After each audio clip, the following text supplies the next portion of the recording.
Welcome to Let Me Fix This. Enjoy the video. You start by assembling evidence and the first actionable steps.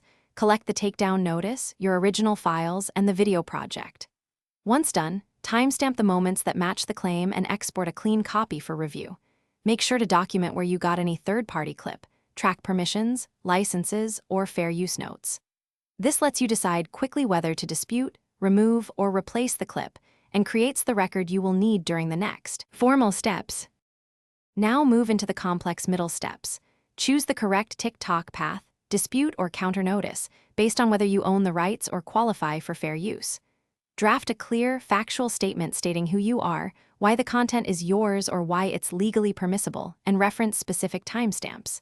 Then upload supporting files, licenses, releases, original masters, or screenshots showing permission.